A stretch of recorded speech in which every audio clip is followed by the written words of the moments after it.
Evan Kenny is off enjoying a much warmer climate than the one we are currently in the middle of. So I'll fill in on this chair, and Abby St. John filling in on the other chair for a little sports talk tonight.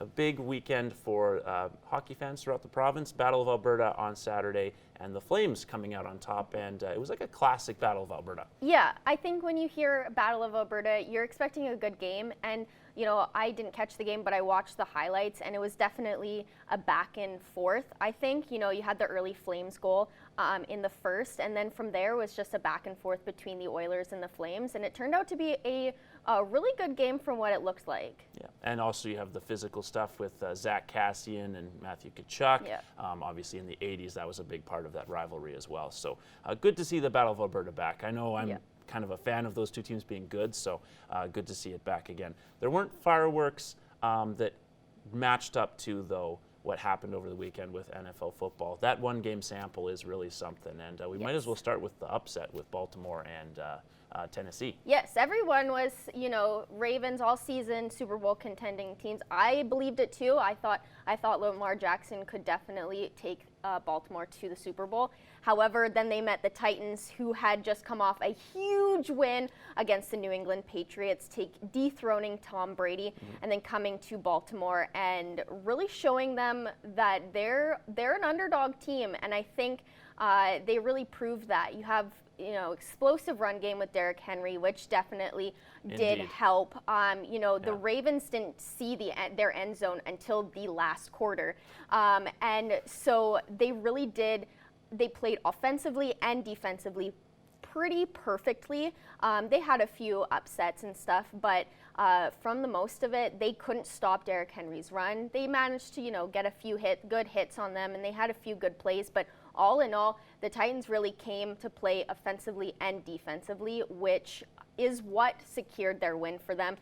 They had a little trick play in the third quarter. Derrick Henry caught the snap with Tannehill on the sidelines, and then threw kind of like a jump pass into the end zone, which was... Yeah, it was almost like a free throw in basketball. Yeah, all I heard was the announcer saying Tannehill's on the sideline, and I looked up, and Derrick Henry catches the snap and then throws into the end zone for their TD, which I thought was a pretty perfect play. I thought it was pretty sneaky, and it definitely did work out accordingly, which was good. Yeah, and if they can continue that run, this could be one of those all-time Super Bowl runs, certainly. But there are some other interesting teams in play for that Super Bowl, obviously. I know as a Seahawks fan, it was a tough result for you with the team losing to Green Bay. They did have a bit of a late run that made me think there was a shot in that fourth quarter. Yeah, they started to get that momentum back, but unfortunately they weren't able to seal it.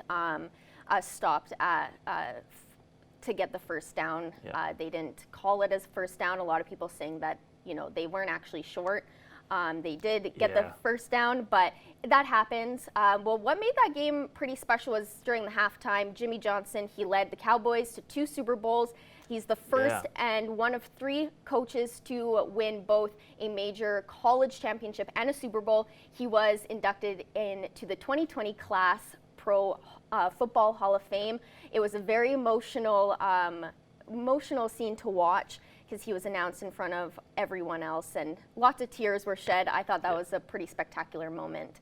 Yeah, people, if you get a chance and you haven't seen it, go online. It's a really cool video. And I think the best game this weekend was definitely the Houston Texans and the Kansas City Chiefs. The Chiefs were down 24-0 in the first quarter. They were dropping passes. They had a fumble. It was just, they weren't a good team. They weren't a Super Bowl team. And then what happened? A kick return landed them on the 42-yard line. Explosive run. I think that's what kicked them into high gear, because they went on to getting 4 touchdowns in the second quarter alone. And the Texans weren't able to score again until the end of the third quarter, finishing the game 51-31 to send the Chiefs to the next round. To face the Titans. I thought that was an amazing game, and that's definitely a playoff game, and I was blown away by it. And what we love to see, obviously, with the new NFL with so many great quarterbacks. First team to come from behind 24 points and then lead at the half in NFL history. 10 seconds really quickly. Thoughts on San Fran dominating Minnesota? I mean, I kind of saw it coming. I was hoping the other way around, obviously. Yeah.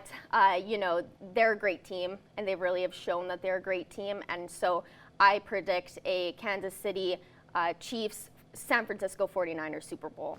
That is my prediction. I definitely think it'll still be an interesting matchup, even if some of our favorite teams aren't in that Super Bowl.